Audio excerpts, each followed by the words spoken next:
The Chuvash Republic, Chuvashia, is a Russian federal subject located in the Volga Federal District.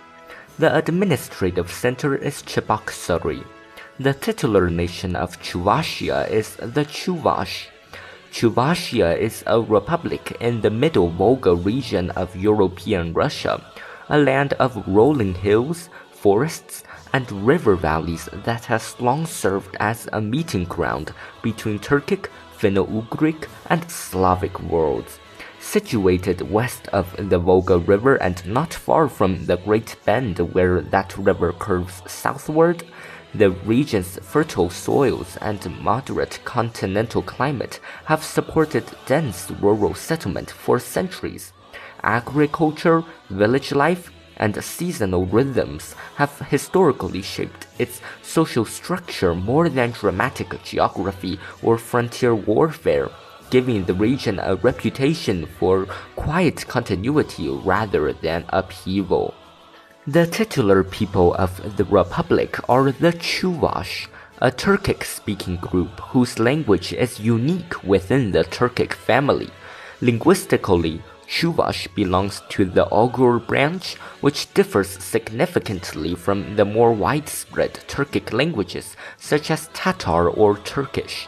This linguistic distinctiveness reflects a long and somewhat separate historical development.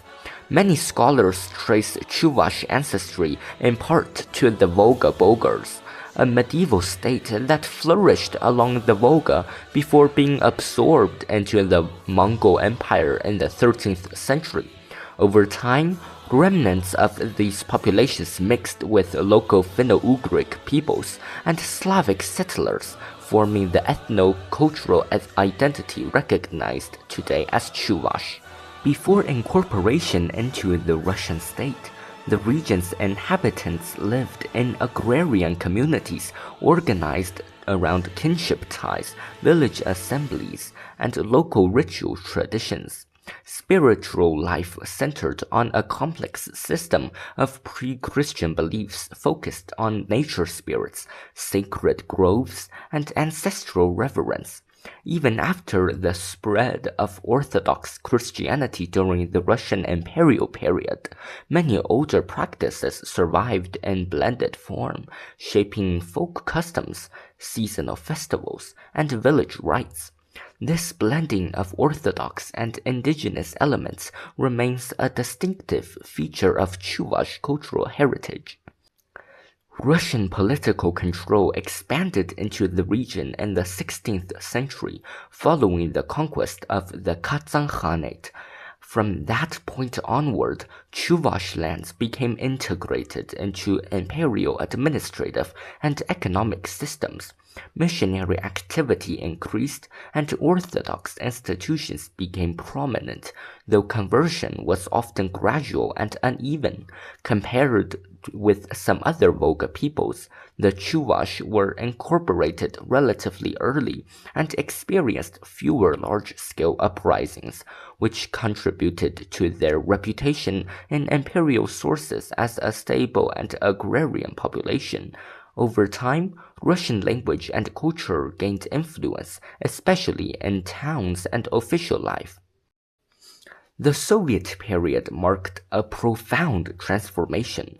The establishment of the Chuvash Autonomous Soviet Socialist Republic formalized ethnic recognition and promoted literacy, education, and cultural institutions in the Chuvash language.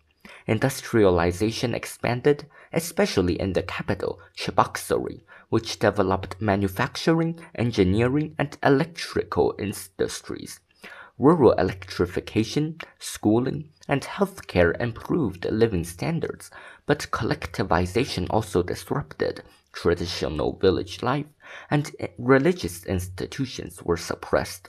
As in many Soviet national regions, cultural expression was encouraged within controlled frameworks, while political power remained centralized.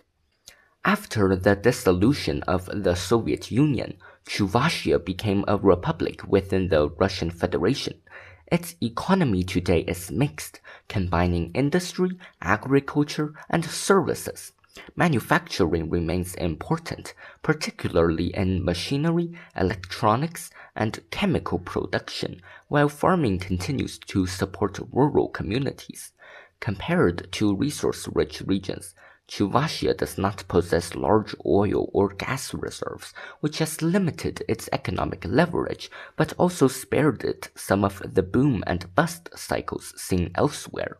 Culturally, Chuvash identity continues to revolve around language, folklore, and traditional arts. The Chuvash language is co-official with Russian and is taught in schools, though like many minority languages, it faces pressure from urbanization and the dominance of Russian in media and professional life. Folk embroidery, wood carving, polyphonic singing, and ritual festivals remain important expressions of heritage. Traditional costumes and symbols often incorporate geometric patterns and stylized solar motifs that reflect ancient cosmological beliefs. Demographically, ethnic Chuvash form a majority within the republic, though Russians and other groups also live there, especially in urban areas. Relations between communities have generally been peaceful, shaped by long coexistence and shared economic life rather than sharp ethnic boundaries. Migration trends, however, have led many younger residents to seek opportunities in larger Russian cities, contributing to rural depopulation and demographic aging. Chuvashia's identity is defined less by dramatic political events than by cultural endurance. It represents one of the clearest surviving examples of a small but historically deep-rooted people maintaining their language, traditions, and sense of continuity within a much larger state. Its history illustrates how distinct identities can persist not through isolation alone, but through adaptation, coexistence, and the quiet preservation of memory across generations.